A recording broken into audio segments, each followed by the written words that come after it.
자, 비문학은 어땠느냐? 일단 난이도로 봤을 때 중상 한 지문만 어렵다. 그것도 그 지문 안에서 문제가 다 어렵진 않다. 한 지문 안에서 한 문제가 극도로 어렵다. 요 정도의 느낌. 요 정도의 느낌. 작년 수능 시험을 생각해보면 우주론 지문, 코페르니쿠스, 프톨레마이오스. 거기에서 31번 문항이었던 보기박스 한 문항만 극도로 어렵다. 나머지는 그렇게 어려운 문제가 아닌데 그런 스타일하고 비슷합니다. 그나마 작년 수능은 논리학 지문, 가능세계 그 지문도 다 어려웠었고 그죠? 그 다음에 우주론 지문에서 한 문제가 유난히 또 어려웠었고 이런 식이었는데 이번 비문학 같은 경우에 세 지문 중에 한 지문, 첫 번째 지문이 좀 어렵고 나머지 두 지문은 그렇게 내용이 어렵지는 않죠. 사회 지문과 기술 지문은 그렇게 어려운 내용이 아니야. 그런데 이제 예체능 계열 학생들은 좀 짜증났을 수도 있는 게 엄밀히 말하면 과학도 나오고 기술도 나온 겁니다. 인문 플러스 과학 지문이 첫 지문인 거고 OTP 내용이 기술 지문인데 그게 세 번째 지문이었죠. 거기다가 두 번째 지문은 주식 경제였어요. 경제, 과학, 기술이 다 나왔구나. 근데 그냥 제재가 그랬던 거지 내용 자체는 경제 지문도 뭐 그래프 있고 이러지 않잖아. 그 다음 OTP 기술도 막 되게 못 알아듣겠다 이런 건 아니잖아. 첫 지문만 좀 어려웠던 거지. 난이도는 중상 정도 됐던 거예요. 그럼 여러분들 뭘 잘 하셔야 되냐면 일단 첫 번째 독해력 올리는 학습을 좀 하셔야 됩니다. 독해력 증진 학습. 그 다음 두 번째 정보가 많은 지문에 대한 대응력. 정보 많은 지문 어떻게 대응할 것인가.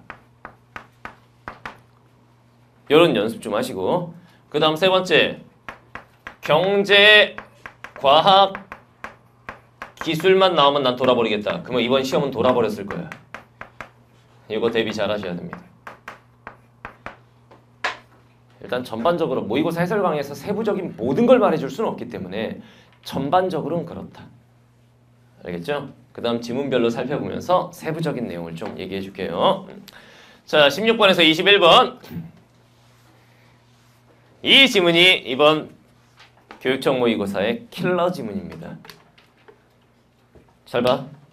15번까지 문제를 풀고 16번. 그러니까 문제 순서대로 그대로 간 애들은 망했다. 시간 안에 풀 수가 없었을 것이다. 왜냐? 특히 이 지문에서 시간 엄청 잡아먹었을 거거든. 이 지문. 자, 16번에서 21번 어떻게 해야 되느냐? 이게 융합장문독해죠. 독서 융합장문독해. 일단 첫 번째 6문제짜리고 그리고 길다. 지문 보니까 거의 두 바닥 가다가 중간에 잘렸죠. 두 번째 이런 지문들의 특징 정보량이 굉장히 많다. 앞에까지만 해도 그럭저럭 읽을만 했는데 후반부부터 돌아버리겠죠. 이런 지문. 그러면 세 번째 선생님이 어떻게 하라고 그랬죠 이런 거? 일단 한 방에 독해하려고 그러면 망한다. 나도 그렇게 못해.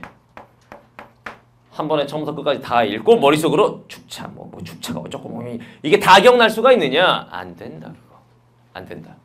그래서 네 번째 어떻게 하라고 그랬어? 그렇지. 한두 문단씩.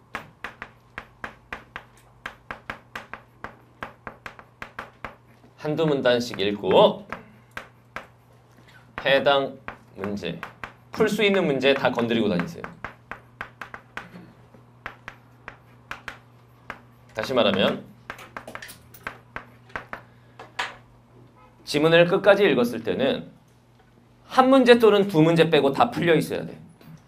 지문을 끝까지 읽었을 때는 한두 문제 빼고는 이미 다 풀려 있어야 돼. 어떻게 되면 망하느냐? 지문을 아무 생각 없이 쭉쭉쭉쭉쭉 끝까지 읽었어. 문제가 6개가 날 쳐다보고 있어. 망했다. 이건 망했다. 그럼 기억에 의존해서 어떻게 막 대강 감으로 쓸 텐데 다 틀린다 지점은. 무슨 말인지 알겠죠? 이렇게 가야 되는 거다.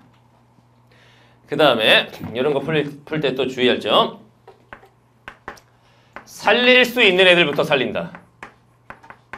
살릴 수 있는 문제부터 살린다.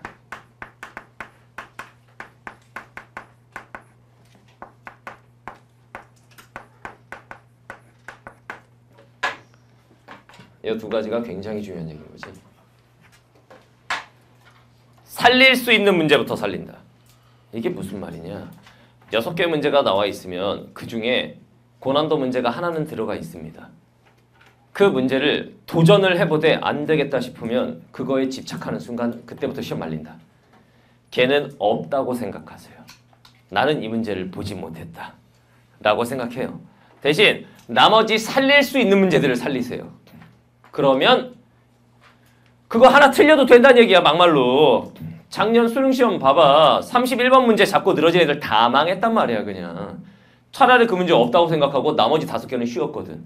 그거 맞히는데 전력 투구하고 나중에 시간 남으면 그 어려웠던 문제를 한번 붙들고 늘어져 보는 거지. 이 지문도 똑같아. 시험지 보고 있지. 봐봐.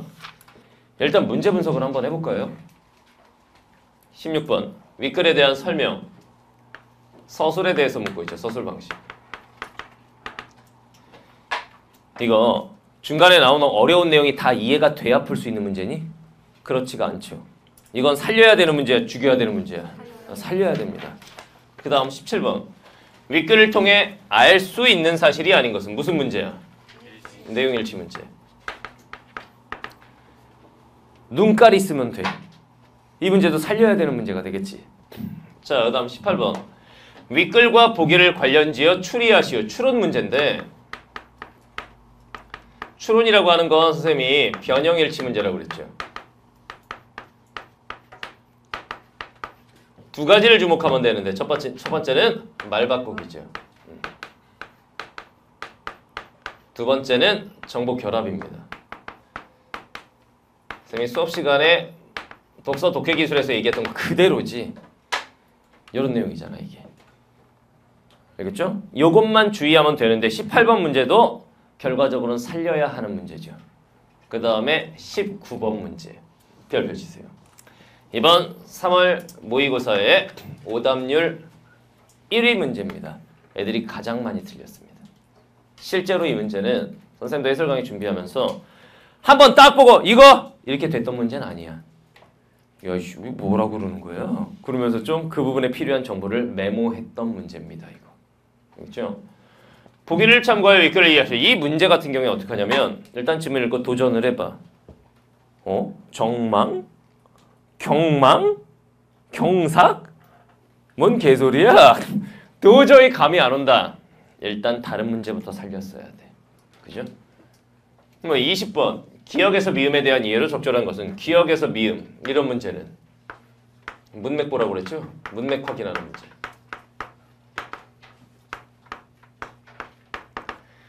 앞뒤 문맥만 제대로 봤으면 금방 풀 수 있었던 문제입니다. 이 문제는. 그치? 자, 더 21번 A, B, C, D, E의 사전적 의미 어휘 문제죠. 어휘 문제. 이거 죽여야 돼, 살려야 돼? 살려야 됩니다. 이 문제 살려가는 거야. 뭐 어휘력이 아주 약한 친구들은 이 문제도 어려웠을 수가 있는데 기본적으로 어휘 문제는 살려가야 되는 문제지. 결과적으로 봤을 때 19번 한 문제 빼고는 대단히 고난이도다. 없어요. 실제로 오답률 10위 안에 들어있는 문제는 한 문제입니다. 19번. 얘가 오답률 1위여서 그렇지. 알겠죠? 자, 이 모든 문제를 다 읽으면서 설명하지는 않겠습니다. 19번에 걸리는 내용을 중심으로 설명할게요. 그리고 봐봐. 읽어보니까 정보량이 굉장히 많다라는 게 읽으면서 느껴졌죠. 그럼 머리에 점점 과부하가 걸린다라는 느낌이 오지. 그때 뭐 하라고 그랬어? 메모하라고 그랬죠. 필요한 내용 메모하시라고 했습니다. 무슨 말인지 알겠지? 요거. 자, 지문 한번 보겠습니다. 1문단에선 중심화제만 파악하면 돼요. 동아시아의 역법에 대한 글입니다. 하늘의 뜻을 이해하는 거였는데 국가가 독점했고 뭐 이런 얘기가 나옵니다. 우리나라 중국을 뭐 본 땄는데 선명력이라고 하는 건 정확성이 부족하고 정확성이 높아진 게 수시력이어서 요거 따오려고 했는데 너무 어려워서 연구 많이 했다. 뭐 이런 얘기야. 앞부분은. 그래서 세종대왕이 신영균의 아버지 세종대왕께서 나에게 직업을 주신 분. 응?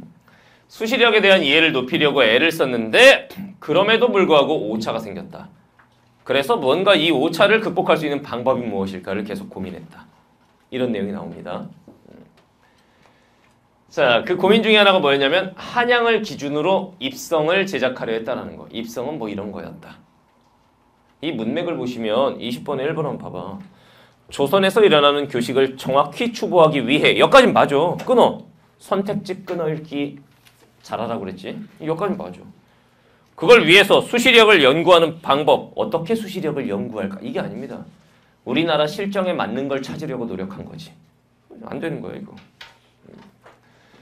자, 이런 일련의 연구 성과를 담은 것이 칠정산 내편이란 책이었다 이건데 이게 중국 역법에 기반을 두었지만 근데 우리나라식에 좀 맞게 바꿨다 뭐 이런 얘기입니다. 알겠죠? 그래서 16번의 답은 3번. 이거는 뭐 간단한 문제들은 그냥 간단하게 볼게요. 역법에 대한 유교적 관점 전반부. 거기 보면은 관상수시 막 이런 말 나오죠. 조선이 역법 확립을 위해 노력한 바 세종대왕님. 그 영향력은 저 뒤에 나올 거고. 답은 3번이고. 칠정산 내편의 효용성을 살피기 위해 지은 책이 뭐야? 칠정산 내편 정묘년 교식. 선생님 말이 왜 이럽니까? 옛날 말이니까. 봐봐. 여기 밑에 나오는 이 어려운 책 이름 있잖아.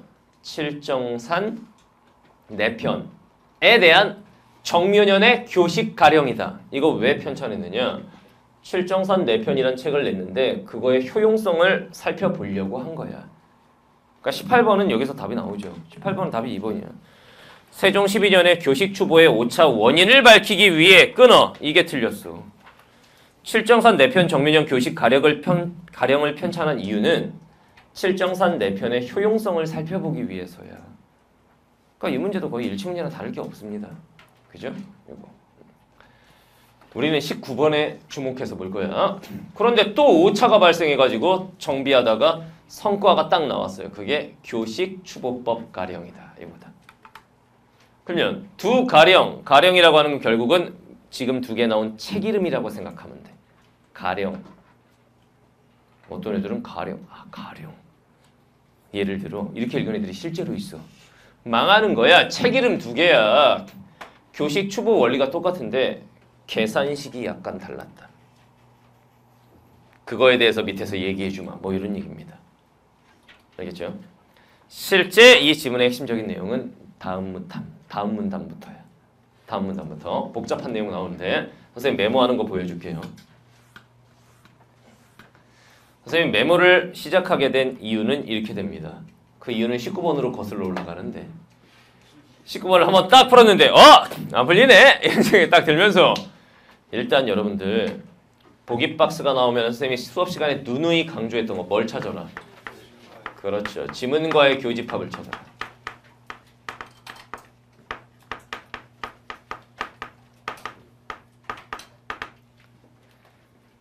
그리고 보기 박스를 보면 무슨 얘기가 나오냐면 2.39, 4.99라는 숫자가 나옵니다. 나머지 선택지는 지문과의 교집합으로 다 날아갑니다. 그런데 숫자가 나온다는 얘기는 무슨 문제라는 얘기야 이게? 계산. 계산이 필요하다는 얘기가 되는 거야 이게. 그렇다면 계산에 필요한 소스를 지문에서 뽑아내야 되는데 그 소스가 과연 뭐냐? 이게 핵심이었던 거야.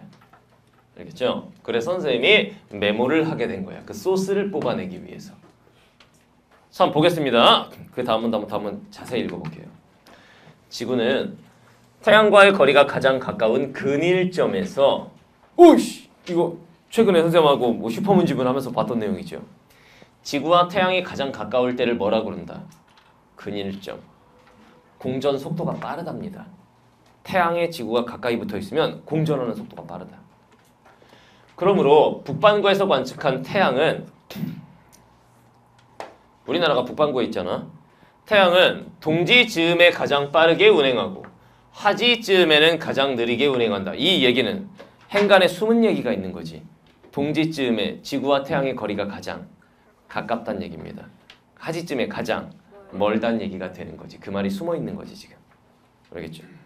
근데 사실 이 문제 조금 그랬어요.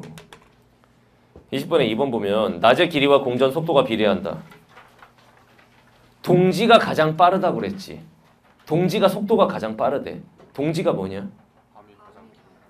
그렇지. 낮의 길이가 가장 짧고 밤이 가장 긴 날이 동지지. 그거 어떻게 알아? 이게 지문에 나와 안 나와? 이 내용이 안 나오는 거야. 요즘 애들은 모를 수도 있는 거거든. 동지 1년 중에 낮의 길이가 가장 짧은 날. 하지 1년 중에 낮의 길이가 가장 긴 날. 이거 모르는 애들도 있거든. 너무 그냥 막 같더라고 선택지가.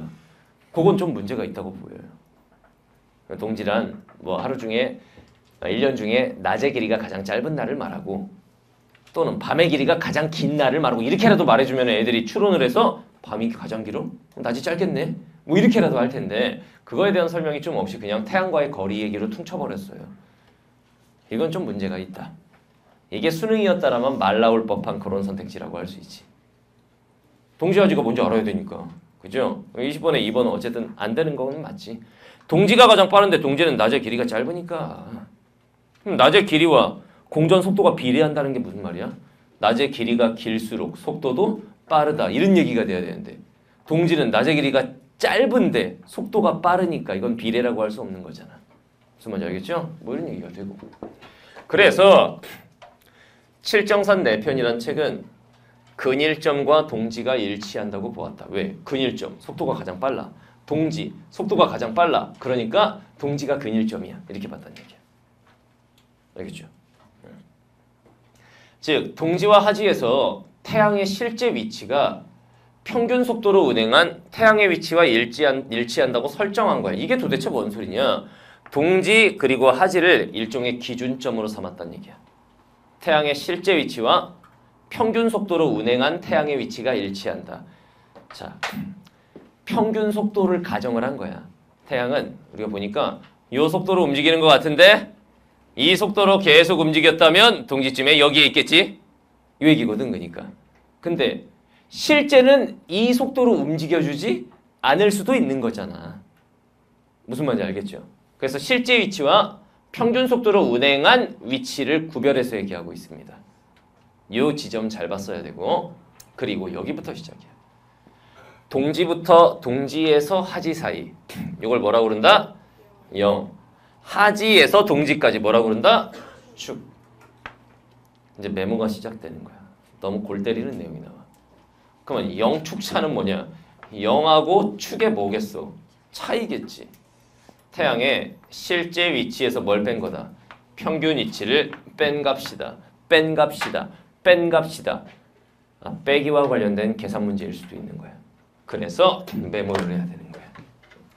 그래서 뭐라고 그랬냐면은 0이라고 하는 거는 동지에서 하지 이렇게 가는 거고 축이라고 하는 거는 뭐라고 써 있어요? 하지에서 동지로 가는 거래 이렇게. 그러면서 0축차라고 하는 말이 나오는데 0축차는 뭐냐? 구하는 공식이 나옵니다. 태양의 실제 위치에서 뭘 뺀 거다? 그렇지. 평균 위치를 뺀 거다. 여기서 이거 뺀 거다. 세 가지 정보. 세 가지 정보 하나 나왔어요, 일단.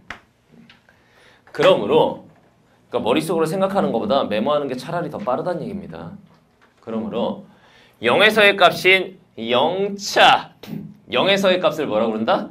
0차. 선생님, 0에서의 값이 뭔데요? 0에서의 값은 이거야. 동지에서 하지로 움직일 때. 이걸 0차라고 합니다. 이거는 뭐의 값이다? 양의 값이다. 0차. 이게 0이 양이 아닌 거지? 또 메모해야 돼. 0차는 무슨 값이다? 양의 값이다. 그 다음에 축차. 축에서의 값, 축차는 뭐다? 음의 값이다. 이런 말이 나왔어요. 이 얘기는 뭐냐면은 0차가 양이란 얘기는 태양의 실제 위치에서 평균 위치를 뺀 값이 뭐란 얘기야? 양. 그러면 이거 말 바꾸기 하면 어떻게 돼? 태양의 실제 위치가 평균 위치보다 더 앞서 있다는 얘기야. 더 빠르다. 만약에 이게 5다, 이게 3이다. 5 빼기 3은 얼마야? 이 양의 값이 되는 거야. 근데 축차 같은 경우에는 그 반대겠지, 그러니까. 평균 위치가 태양의 실제 위치보다 더 앞서 있는 거겠지. 얘가 5고 얘가 3이다. 3 빼기 5는 얼마야? 마이너스 2. 그러니까 음의 값이다. 이런 얘기가 되는 거야. 알겠죠? 이런 얘기가 나오고 축차는 음의 값이다. 이거 문제에서 다 써먹을 내용입니다. 이거. 알겠지? 자, 그 다음 달 역시 지구와 가까우면 빠르게 움직여. 이번엔 달 얘기를 합니다. 그래서 달이 지구와 가장 가까이 있을 땐 이거 근지점이라고 부르는데 여기서 지질차의 값을 0으로 간주했다. 선생님, 지질차가 뭔데 0입니까? 나올 수밖에 없어. 일단 근지점의 지질차는 빵이다. 지질차란 나왔다. 지질차. 달의 실제 위치에서 평균 위치를 뺀 값인데 이걸 지질차라고 합니다. 자, 메모합시다. 지질차는 뭐냐면은 지질차 이거는 달의 실제 위치에서 달이 실제로는 위치가 예를 들면 저기 가 있는데 평균적으로 만약 평균 운행 속도로 움직였다면 여기 좀 와 있었을 거다. 뭐 이런 생각하지 말고 그냥 실제 위치에서 평균 위치 뺀 거. 지질차라고 한다. 무슨 말인지 알겠지? 위에 거랑 비슷한 개념이야. 영축차는 태양의 실제 위치에서 평균 위치 뺀 거고 지질차는 달의 실제 위치에서 평균 위치를 뺀 거야. 그러니까 이게 태양이냐 달이냐 요 차이만 있는 거야. 쉽게 말하면. 알겠죠? 요건데 이렇게 가면 애들이 무슨 얘기를 하냐면은 말 자체가 생소하고 어려우니까 포기해버리는 거야. 그러면 안 돼. 아니 그래도 돼. 19번에 집착하느니 차라리 그게 나아. 그런데 시간이 남았으면 그 문제 풀어야 될 거 아니야. 그땐 이제 이렇게 메모하면서 풀어주는 거야. 머리로는 도저히 안 되는 거야 이거는. 자, 일단 이게 20번과 관련 있는 내용인데 봐봐. 지질차는 실제 위치에서 평균 위치를 뺀 값이야.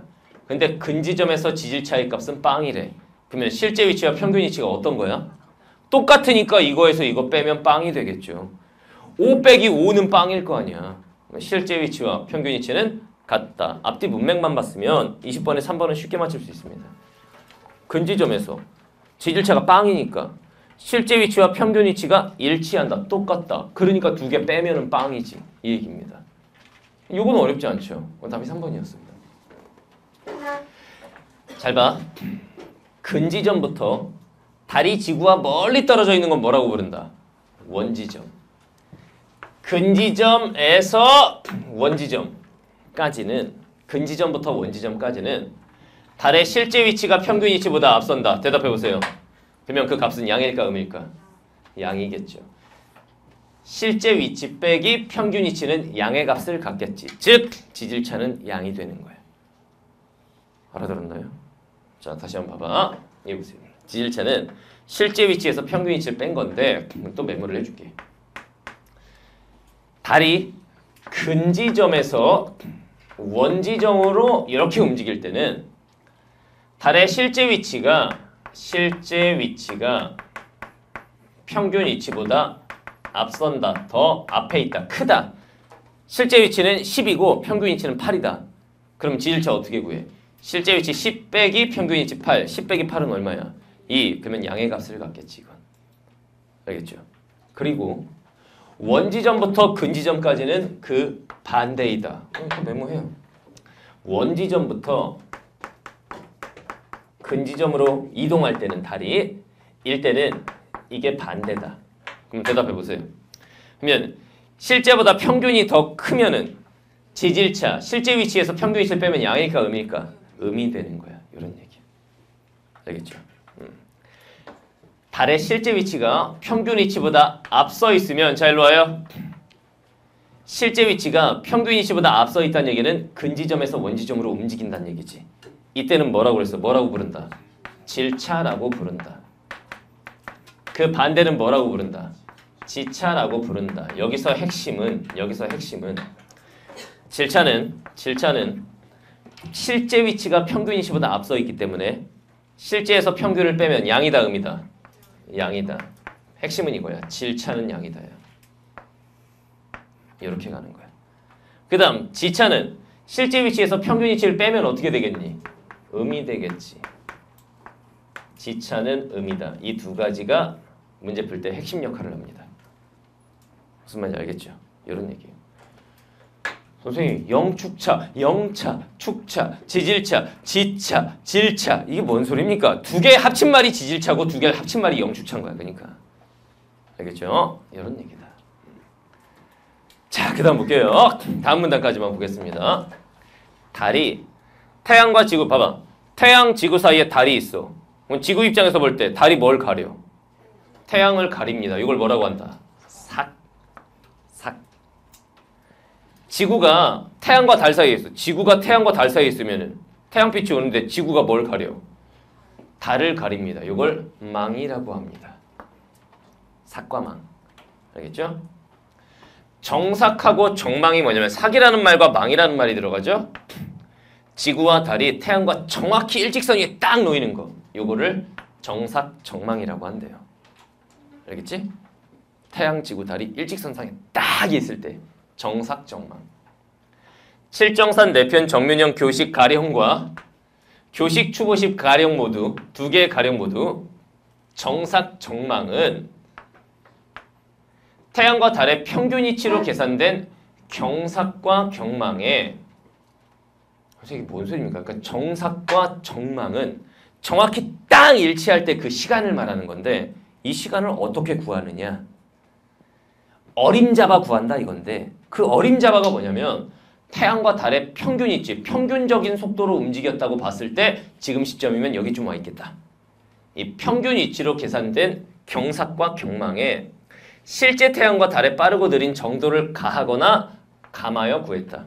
그러니까 평균 위치는 이거지만 실제로는 태양이 여기 있는 거야. 이 차이가 있을 거 아니야. 이거를 더해줘야 정확한 값을 구할 수 있다는 얘기야. 달의 평균 위치는 여기에 있는데 실제로는 달이 여기 있는 거야. 운행 속도가 더 빨랐던 거지. 우리가 예측했던 것보다. 요 값을 빼거나 더해서 구한다는 얘기야. 아, 이것까지는 이해가 안 되면 말아요. 평균값과 실제값이 어떻다는 얘기야. 쉽게 말하면. 다르다. 그래서 그 값을 더하거나 빼서 구했다. 알겠죠? 이를 뭐라고 한다? 가감차 방식이라고 한다. 가가 뭐야? 가. 더한다. 감이 뭐야?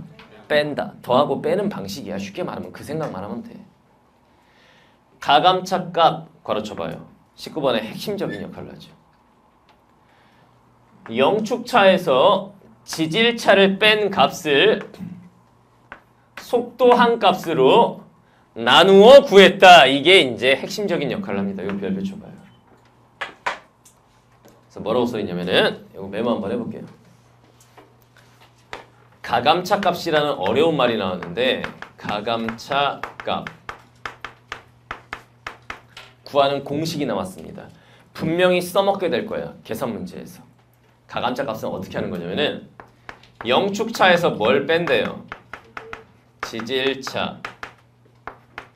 선생님, 영축차가 뭐죠? 아까 여기 있었잖아. 태양 실제 위치 빼기 평균 위치. 지질차는 뭐죠? 달의 실제 위치 빼기 평균 위치. 이거를 뭘로 나눈다? 속도항. 그러면 분모가 속도항이 되는 거야. 이렇게 된다. 알겠죠? 저기 나와 있는 걸 그대로 썼을 뿐인 거야, 선생님은.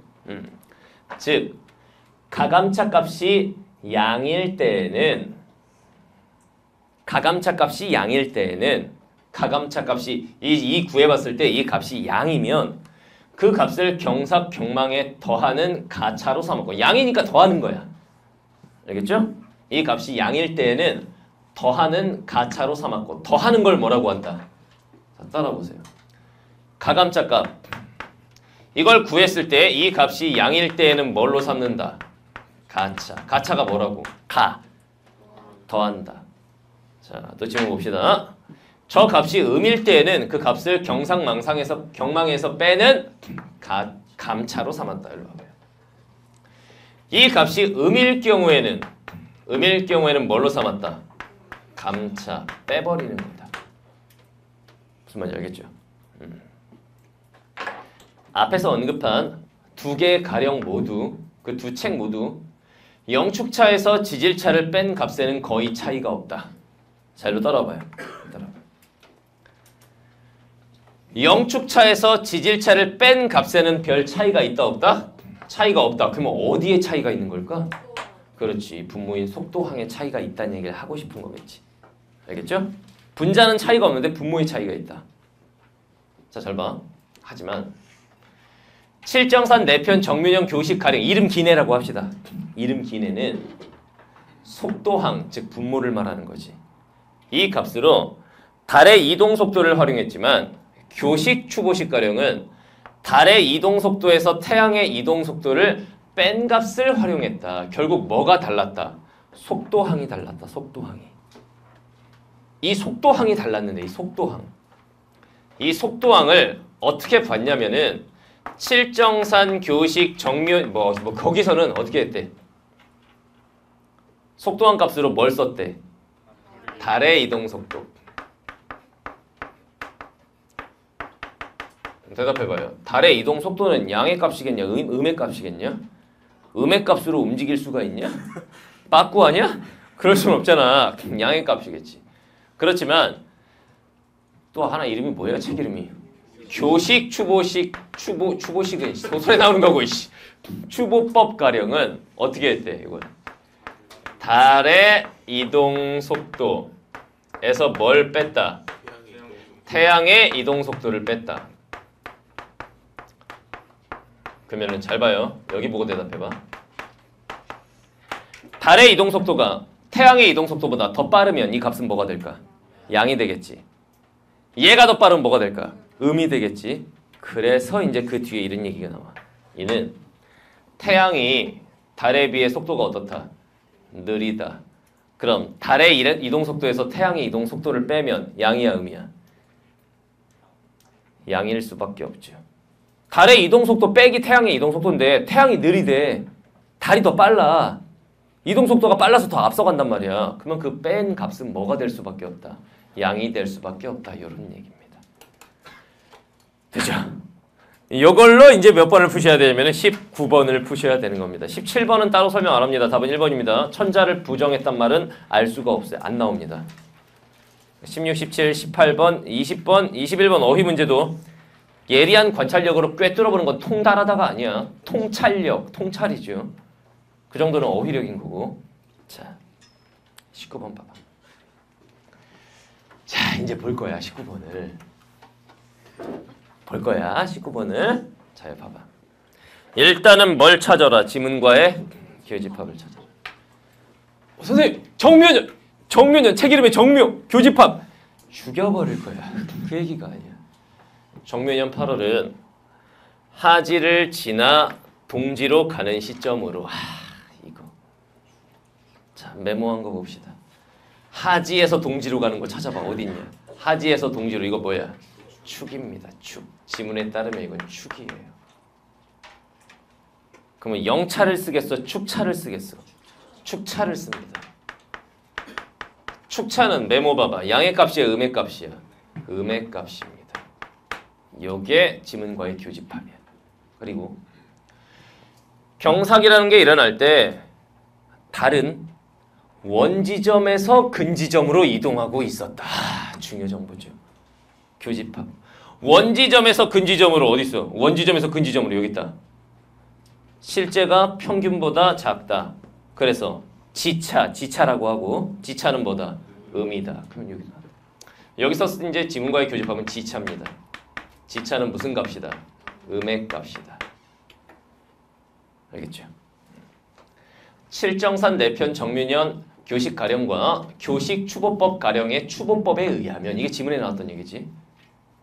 경삭이 일어날 때 태양의 실제 위치와 평균 위치의 차가 얼마다? 그 차이가 얼마다? 2.39. 자, 대답해 보세요. 태양의 실제 위치와 평균 위치의 차 이거 뭐라고 그러냐? 메모 보고 대답해봐. 태양의 실제 위치에서 평균 위치 뺀 거 뭐라고 그래? 영축차. 영축차의 값이 얼마다? 2.39. 그러면 대답해 보세요. 저 2.39는 플러스 2.39일까? 마이너스 2.39일까? 여기 아무 표시 안 돼 있으니까 플러스 같지? 잘 봐. 실제 위치와 평균 위치의 차이가 2.39만큼이란 얘기야. 이건 플러스일 수도 있고 마이너스일 수도 있어. 차이니까 그냥. 그런데 영축차 여기 봐봐. 영축차 중에 결국은 우리가 찾는 건 뭐야? 축차 뭐의 값이다? 음의 값이다. 이 영축차가 영차와 축차를 합친 말이지만 실제로는 영차이거나 축차인 거야. 왜냐면은 뭐가 앞에 있느냐에 따라서 이게 갈리는 거니까. 그렇다면 이 2.39라고 하는 게 결국 의미하는 건 뭐다? 음의 값인 마이너스 2.39였다라는 거야. 알겠죠? 왜냐? 하지에서 동지로 가니까 이건 축차를 말하는 거거든. 음의 값이거든. 무슨 말인지 알겠죠? 그 다음 저거 원지점에서 근지점으로 이동하는 건 지차를 말하는 거겠지. 달의 실제 위치와 평균 위치의 차이가 이거잖아. 실제 위치 빼기 평균 위치는 지질차라고 하는데 거긴 두 가지가 있어. 뭐? 지차와 질차가 있는 거야. 이 경우에는 원지점에서 근지점으로 가니까 지차를 말하는 걸 테고 이 값은 뭐다? 음이다. 요거는 이제 지질차 중에 지차를 말하는 건데. 이 마이너스 4.99라는 것도 결국은 마이너스 4.99라는 얘기인 거죠. 얘들아, 뭐와 뭐의 차는 1이었다라고 치면 차이가 1이었다. 이게 플러스 1일 수도 있고 마이너스 1일 수도 있는 거야. 1만큼의 차이가 난다는 의미니까 보기 박스에서는. 알겠죠? 근데 이 값이 실제로는 마이너스였다라는 거야. 그 정보는 어디서 할 수 있냐? 위에 있는 여기서 할 수 있었어. 하지에서 동지로 가는 것, 축차, 음이다. 원지점에서 근지점으로, 이건 지차를 말한다. 음이다. 무슨 말인지 알겠죠? 가자. 여기 선택지에서 1번 같은 선택지는 그냥 준 거야. 정묘년 8월 경삭 때 달의 실제 위치가 평균 위치보다 앞서 있었을 것이다. 여기 보세요. 지금 축차라고 그랬지. 음이라고 그랬지. 실제 위치가 평균 위치보다 앞서 있었을 것이다. 어때요? 앞서 있었다면 무슨 값을 가져야 돼? 실제 위치에서의 평균 위치 이게 더 앞서 있으면 양의 값을 가져야 되는데 지금 현재 축차로 음의 값을 갖지. 그렇다면은 이게 어떻게 돼 있는 거야? 바뀌어 있어야 되는 거야. 음의 값이니까. 알겠죠? 왜냐면 실제 위치 빼기 평균 위치가 지금 현재 축차인 음의 값이란 말이야. 그렇다면 얘가 더 앞서 있어야 양의 값이 나오는 거지. 다시 한번. 자, 잘 들어. 이거 뭐 보고 푸는 거냐면 이거 보고 푸는 거야. 하지를 지나 동지로 간다. 여기 봐. 하지를 지나 동지로 간다. 그러면 축차다. 축차는 음이다. 축차라는 말은 어디서 나왔냐면 영축차에 두 가지가 있는 거야. 이렇게. 영축차가 뭔데? 실제 위치에서 평균 위치를 뺀 거다. 근데 지금 현재 축차기 때문에 실제 위치에서 평균 위치를 뺀 값이 음이다. 이게 음이란 얘기는 앞에 게 커, 뒤에 게 커. 뒤에 게 크다. 즉 실제 위치가 평균 위치보다 앞서는 게 아니라 평균 위치가 실제 위치보다 앞서 있는 얘기다. 무슨 말인지 알겠죠? 이 얘기입니다. 그 다음에 선택지 2번이 지랄이에요. 지랄입니다. 이거. 잘 봐. 정묘년 8월 정삭 추보에서 가감차 값은 자 따라오세요. 가감차 값이 어디 있냐? 여기 있다. 가감차 값. 요거다. 요거 그죠? 요 값은 칠정산 내편 정묘년 교식 가령이 교식 추보법 가령보다 더 컸을 것이다. 포인트는 여기 있는 거지 지금. 자, 일로 따라와 봐요. 가감차 값에서 영축차 빼기 지질차는 이건 지문에서 거의 차이가 없다. 요거는 신경을 안 써도 되는데 뭐 신경 써야 돼? 속도항을 신경 쓰면 돼. 얘를 신경 쓰면 돼. 근데 이 속도항이 칠정산 얘는 뭐냐면은 달의 이동 속도야. 그런데 교식 추보법 요거는 뭐래? 달의 이동 속도에서 태양의 이동 속도를 뺀 거야. 예를 들면 달의 이동 속도가 뭐 10이라고 치자. 응? 그러면 여기 교식 추보법은 달의 이동 속도 10에서 태양의 이동 속도 5라고 치자. 어? 그러면 얘는 얼마가 되는 거야? 5고 예를 들어서야. 그러면 예를 들면 얘는 달의 이동 속도가 얼마야? 10. 그러면 잘 봐. 속도와 칠정산 얘네는 분모에 들어가는 값이 얼마야? 10. 교식 얘네는 분모에 들어가는 값이 얼마야? 5. 그렇다면 이 위에 건 똑같은데 얘가 얘보다 분모가 커. 얘가 더 분모가 커. 위에 게 똑같은데 분모가 크면 어떻게 되냐? 작아지죠. 지금 뭔 소리예요? 위에 게 만약에 1이야 1. 요거는 둘의 차이가 없다고 그랬으니까 예를 들면 1이라고 치자. 그러면은 요건 어떻게 되는 거야? 7정 값은 7.4이라고 치자. 그럼 이건 뭐 어떻게 되는 거야? 10분의 1, 10분의 1이 돼. 근데 얘 같은 경우에 5야. 그러면 얘는 얼마가 되는 거야? 5분의 1. 왜냐면 태양의 이동속도가 마이너스일 수는 없잖아. 움직이는 움직일 테니까. 10분의 1이 크냐 5분의 1이 크냐? 여기까지 해놓고 10분의 1이 크죠. 이거 10인데 죽여버릴 거야. 이걸 노린 거야 지금 선택지에서. 그러면 7.4는 얘가 분모가 더 크니까 얘보다 더 가감차 값은 어때요? 작을 것이다. 이렇게 나와야 돼요. 아 지랄입니다. 그죠? 자 다음에 3번. 정묘년 8월 정삭추보에서 정삭추보는 경삭이나 경망의 값을 이용한다고 그랬잖아. 거기서 더하고 빼는 방식으로. 두 가령 모두 경삭에 가감차 값을 더하는 가차로 삼았을 것이다. 자, 일로 따라와 보세요. 가차라는 말 찾아봐. 가차. 가차 어디 있어? 가차. 가차는 어떤 경우야? 가감차 값이 뭐일 경우? 양일 경우를 말한다. 결국 저 얘기는 뭐냐면은 가감차 값을 딱 구해보면은 양이 나오니 이런 얘기입니다. 가감차 값이 뭔데? 영축차 빼기 지질차. 자, 영축차 값은 지금 현재 얼마냐면 영축차는 보기 박스에 찾아봐. 영축차는 얼마게? 마이너스 2.39 빼기 지질차는 얼마야? 결국은 지질차라고 했지만 지차인 거지. 그 위치 때문에 마이너스 4.99 됐지? 마이너스 2.39 마이너스 엄청난 비밀 하나 알려줄게요. 마이너스와 마이너스가 만나면 플러스가 됩니다. 그럼 여기에서 이걸 플러스를 내버리면 얼마가 되냐? 2. 플러스 2.6이 되겠지. 그럼 분자는 일단 뭐야? 플러스야, 양. 그래서 그러면 달의 이동 속도가 마이너스면 마이너스. 달의 이동 속도가 마이너스일 수는 없어. 그럼 양이지.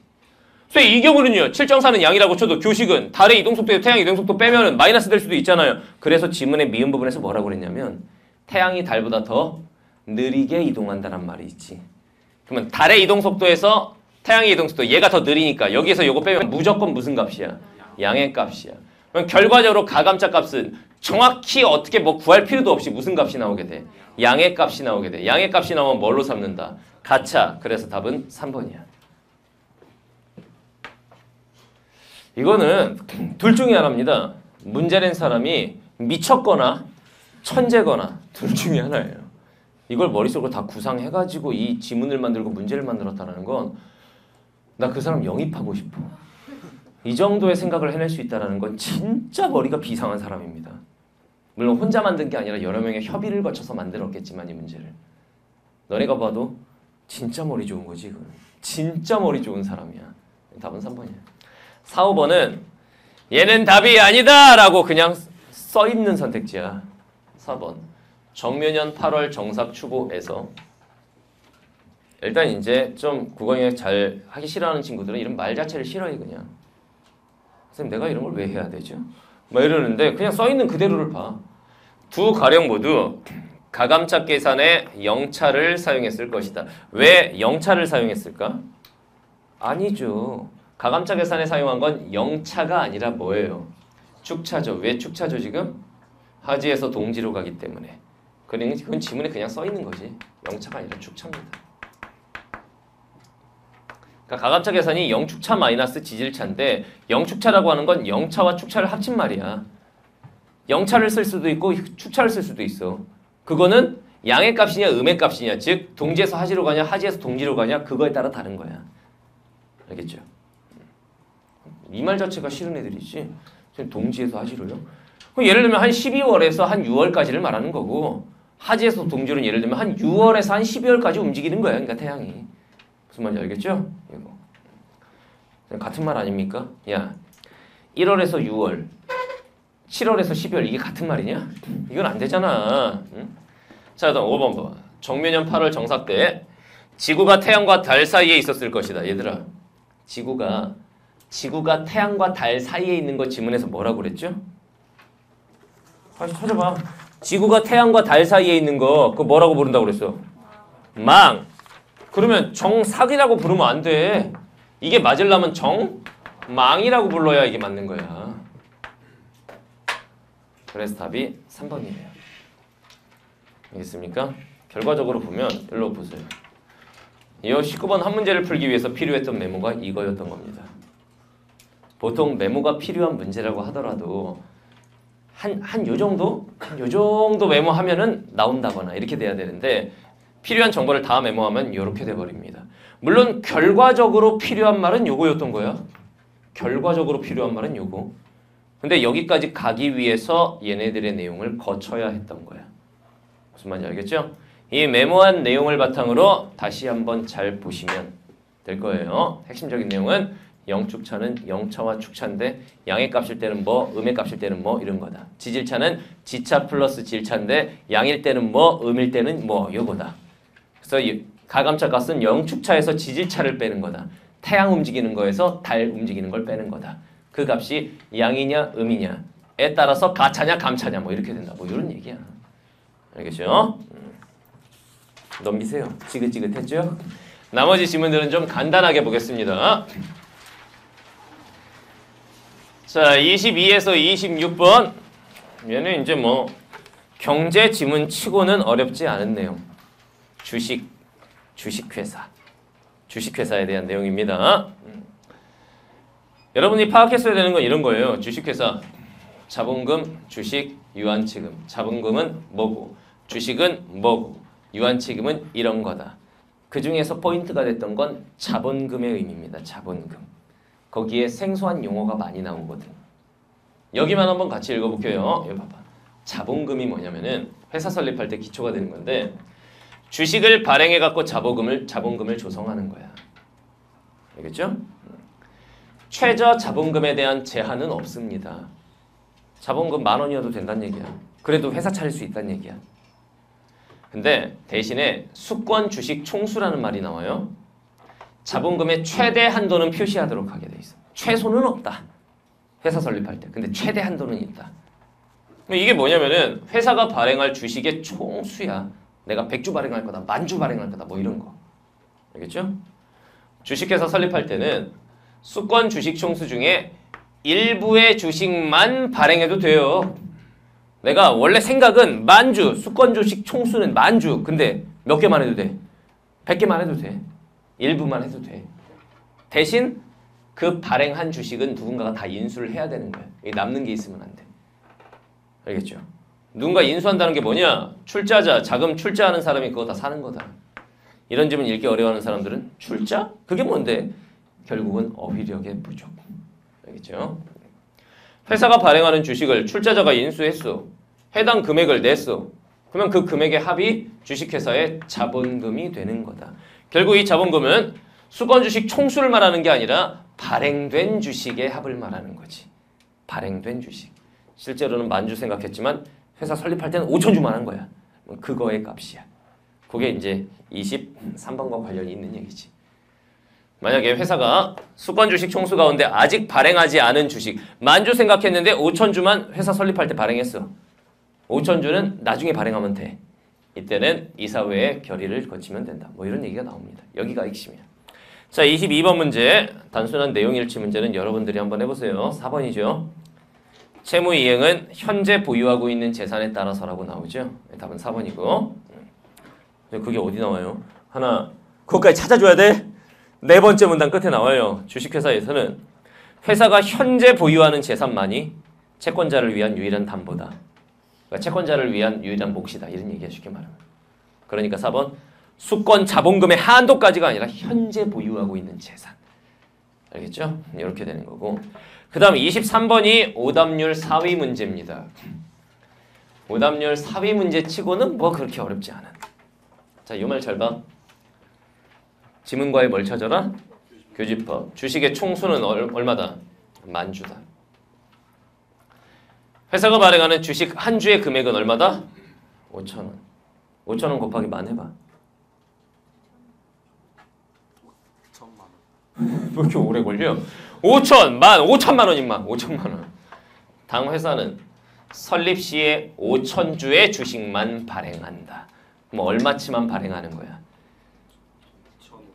그렇지. 5, 25, 2,500만 원만 발행한다. 그러면 나머지 5,000주는 나중에 이사회의 허가를 받아서 발행하는 거겠지. 그러니까. 됐죠. 1번. 갑이 설립하려는 주식회사의 수권 주식 총수는 10,000주고. 맞죠? 그 다음에 자본금은 5천만 원이 된다. 수권 자본금은 5천만 원이다. 맞죠? 2번. 주식 한 주를 발행하는 것으로 수정해도 최소에는 제한이 없으니까 설립은 가능하겠지? 5,000원으로도 된다는 얘기야. 3번. 갑이 정관에 따라 주식회사를 설립하여 회사 처음에 설립하려면 10,000주에 대한 출자자가 확정돼야 된다. 아니지. 회사 설립 시에 발행한 만큼만. 몇 주만 발행했어? 5,000주. 그러니까 5,000주만큼만 인수가 되면 되는 거죠. 그래서 답이 3번이에요. 알겠죠? 그럼 4번. 정관에 따라 주식회사 설립했다면 끊어. 이 회사의 주주가 인수할 때는 그거를 100% 다 인수해야 된다고 그랬지. 그럼 납입 금액은 5,000주만큼이니까 5, 5, 25, 2,500만 원이 되고. 5번. 갑이 정관에 따라 주식회사를 설립한 이유 끊어. 미발행 주식 나머지 5,000주를 발행하려면 이사회의 결의가 다 나온 얘기잖아. 답은 3번인데 요게 오답률 4위였던 거는 의외였어요. 자, 다음 24번은 오답률 6위 문제입니다. 이거는 개 쉬워. 그냥 경제가 싫은 거야, 여러분들은. 잘 봐. 액면가 5,000원. 100만 주 발행했어. 홍길동이 도술 부려가지고 80%를 인수했어. 이후에 A 회사가 잘 봐. A 회사가 B 회사의 지분 100%를 먹었고 B 회사는 C 회사의 주식 100%를 먹었고 C 회사는 거꾸로 A 회사의 주식 10억 원치를 샀어. 결국은 이거 뭐냐? 지문에 따르면 이게 뭔데? 돌려막기. ABC 회사는 회사끼리 돌려가며 출자를 반복한 거예요. 지문에 보면 어디 나오냐면 돌려막기 찾아봅시다. 지문과의 교집합. 지문의 왼쪽 부분 마지막 부분에 봐봐. 왼쪽 부분 마지막. 만일 여러 회사 ABC 돌려가며 출자를 반복하는 상황 이거지. 실제로 출자된 자본금은 늘어나지가 않아. A의 돈으로 돌려막은 거니까. 서류상 가공의 자본금은 늘어나. 그러면 실제와 서류가 같아요? 달라요? 달라요. 그럼 위험해진다. 그래서 답은 5번이야. 실제 자본금은 90억도 아니야. 그냥 50억이야. 50억. 5,000원 곱하기 100만 주니까. 서류상으로 드러난 ABC 회사의 자본금의 총합과는 동일할 수가 없다. 실제와 서류는 동일하지 않다. 이렇게 말했죠. 자, 다음 25번 단순일치 문제. 이건 여러분들이 해보세요. 3번이고. 자, 26번 문맥적 의미는 뭐 보고 풀라고 그랬어? 앞단어 보고 푼다. 거치다. 지문을 보면 A는 뭐를 거치다인지 찾아봐. 법적 절차. 이 말로 푸는 거야. 1번. 이거 쓴 사람은 1번 가세요 그냥. 2번 발길 안 돼. 3번 사거리 안 돼. 5번 합의한 과정. 법적 절차 합의 과정. 아 이거네. 답은 4번이죠. 5번 마음 이런 거 안 되겠지. 그 다음 마지막 비문학 지문은 30에서 33번.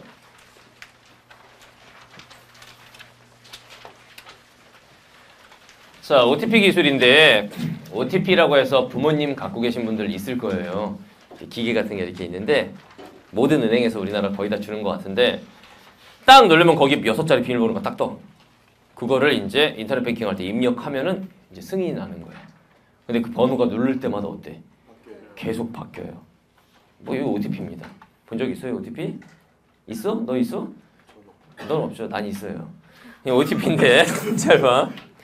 내용은 뭐 이것도 간단하게만 설명할게요. 내용은 이거야. OTP라는 게 금융거래 인증할 때 사용하는 거다. 비밀번호 생성받는 거다. 그러니까. 알겠죠? 근데 방식이 비동기화, 동기화, 정보 구별하는 게 핵심이란 얘기죠. 비동기화는 서버가 질의하면은 물어보면은 사용자가 응답하는 거다. 인증 서버가 6자리 수, 질의값을 제시하면 그 수를 OTP 발생기에 입력을 하면 OTP 발생기는 질의값과 다른 응답과 비밀번호는 이제 또 다른 거란 얘기지. 그거를 로그인 서버에 입력하고 걔가 전달해주면 인증 서버는 입력된 값을 확인한다. 뭐 이런 방식이다. 그래서 불편하다. 알겠죠? 이와 달리 동기화 방식은 뭐냐? 이벤트 동기화 방식, 시간 동기화. 그러니까 이게 비동기화, 동기화로 잘려. 비동기화는 간단히 설명을 해.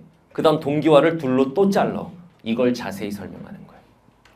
그래서 이벤트 동기화는 뭐냐? 기초값, 카운트값 요거 바탕으로 비밀번호 생성하고 OTP는 인증 서버는 인증값 생성한다. 그러면 내가 딱 비밀번호 생성해서 입력했을 때 저기서 인증값하고 이게 같아야겠냐 달라야겠냐? 얘들아 내가 OTP 비밀번호를 입력했어. 근데 저쪽 인증해주는 서버에서 인증을 해줘야 돼. 걔네가 인증값을 생성했어. 이 값이 같아야 돼 달라야 돼? 당연히 같아야 신영균이네 그러면서 인증을 해주지. 이게 다르면 이 새끼 뭐야 해킹한 것 같은데 이렇게 될 거 아니야. 그래서 뭐 비밀번호 오해 오류 나면은 뭐 OTP 못 쓰게 되고 막 이렇게 되는 거거든. 알겠죠? 뭐 이런 얘기. 기초값은 뭐냐? 사용자 신영균의 신상 정보, 그다음 해당 금융기관 국민은행의 정보 뭐 이런 거예요. 카운트 값은 비밀번호 생성한 횟수 몇 번이나 눌러 제꼈느냐 이거를 뭐 이거예요. 그래서 OTP 발생기는 기초값과 카운트값 바탕으로 비밀번호를 생성하고 이 비밀번호를 사용자가 로그인 서버에 입력해. 이때 OTP 발생기는 비밀번호 생성할 때마다 카운트 값을 증가시킨다. 왜 그랬을까? 카운트 값이 증가되면 뭐가 달라질까? 이거 봐봐. 카운트 값이 달라지면 비밀번호 생성할 때마다 카운트 값을 증가시킨대요. 왜 증가를 시키는 걸까? 그럼 카운트 값이 늘어날수록 뭐? 기초값과 카운트 값을 바탕으로 비밀번호를 만든 다음에 기초값은 내 신상 정보인데 그게 변하겠니?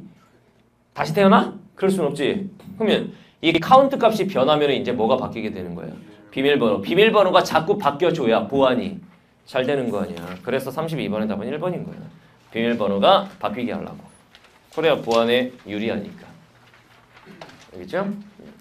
인증 서버도 기초값 카운트 값으로 인증값을 생성해서 딱 비교해 본다. 그게 딱 떨어져야 된다. 근데 이 방식은 이런 문제가 있다. 내가 비밀번호 딱 눌러놓고 이 번호군 싫어 돈 안 보낼래 해갖고 꺼버리면 내 OTP는 카운트가 됐는데 카운트가 이제 OTP 발생기에서 하는 것과 인증 서버 간의 이 카운트 값이 달라지는 거야. 인증 서버에는 입력이 안 됐으니까 얘는 카운트를 안 하는 거고 내 OTP는 눌러 제끼니까 카운트가 되는 거야 자꾸. 뭐 요거네 그러니까. 그 다음 시간 동기화 방식. 기초값과 여기 잘 봐. 인증을 시도한 날짜 시간을 바탕으로 시간마다 달라지니까 쉽게 말하면 시간이야 그냥. 기초값하고 시간을 가지고 하는 거야. 알겠죠? 함수 계산 이런 게 나오는데 일방향 함수는 계산은 쉽는데 역으로 거꾸로 가는 거는 어렵다. 그래서 결과를 알아도 얘가 뭐를 입력했는지 그 비밀번호 알아내기는 어려운 거다. 뭐 이런 얘기가 나와요. 알겠죠? 그 다음 여기만 한번 보고 끝낼게요. OTP 발생기는 발급 시 동기화된 기초값과 인증 시도 시간을 바탕으로 이게 중요하죠. 기초값은 변할까 안 변할까? 안 변하는데 뭐가 변해? 인증 시도 시간. 내가 5분 전에 했을 때랑 지금이랑 이게 어떻단 얘기야? 다르다. 이걸 바탕으로 구하는 게 R입니다. R에 대해서 함수 F를 n번 수행하면 이걸 뭐라고 그러느냐? XN이라고 해요. 그러면 R이 달라지면 XN이 어떻게 될까? 같아요? 달라요? 다르죠. 자, 다시 한번. R에 대해서 함수를 처리하면 XN이야. 그러면 R 값이 달라지면 XN 값도 달라지겠죠. 이걸 입력하면은 로그인 서버도 이거 얻고 뭐 이렇게 한다는 얘기야. 그러니까 시간에 따라 달라진다라는 뭐 그런 얘기를 하는 거예요, 이거. 알겠죠? 자, 그러면 30번 윗글에 대한 이해. 마지막 문단에 그냥 답 써 있어요. 마지막 문단에. 시간 동기화 방식은 이벤트 동기화 방식에 비해 입력 시간에 제약을 받는다. 거꾸로 말하면 이벤트 동기화 방식은 시간 동기화 방식에 비해 입력 시간에 제한을 받지 않는다. 답은 1번. 이게 오답률 7위 문제입니다. 우리 많이들 틀렸네 실제로. 시간이 부족이군요. 시간 부족이었을 가능성이 높구나. 31번 문제가 오답률 8위 문제예요. 자, 그 다음에 31번 봅시다. 윗글을 바탕으로 보기를 이해하시오. 뭐 이렇게 나왔는데 31번 문제 이것도 뭐 그렇게 어려운 문제는 아니에요. 선택지 1번 보면은 시간 동기화 방식에서 인증에 성공했다면 끊어요. 사용자가 A에서 B로 보낸 비밀번호 여기까지 맞죠? B에서 생성한 인증값은 같을 거예요. 인증값 생성은 지문에서 로그인 서버가 하는 게 아니라 인증 서버가 하는 거지. 그러니까 B에서 생성하는 게 아니라 C에서 생성하는 거지. 그래서 답이 1번 됩니다. 답은 1번이고 나머지 선택지는 여러분들이 지문에서 찾으면 충분히 간단하게 찾을 수 있는 문제입니다. 자, 그 다음. 자, 32번은 아까 선생님이 비밀번호가 자꾸 바뀌어야 되니까 답 1번이었고 33번 보세요. 가를 바탕으로 보기를 이해하시오. 이게 이제 가 부분에 나온 내용이 시간 방식이죠. 이거 봐봐. 지문과의 교집합을 찾아라.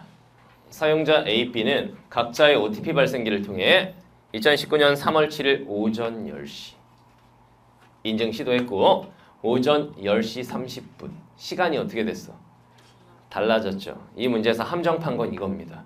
그리고 다음날 오전 10시 30분 선생님 시간이 똑같은데요? 죽여버릴 거야. 여기서 뭐라고 써있지? 시간이 달라요. 시간이 다르면 R값이 달라지고 그러면 함수를 수행한 값도 어떻게 돼? 달라져요. 그래서 답이 3번이에요. 니은 디귿에서 함수 f를 n번 수행한 xn 값은 같겠고 어떻게 같냐? 시간이 다른데 지금. 답은 3번이 되는 겁니다. 여기는 뭐 그렇게 어려운 문제는 없었어. 그죠? 자, 여기까지가 비문학입니다. 문학 파트는 좀 쉬었다가 하도록 하겠습니다. 자, 쉬었다 이어서 봅시다.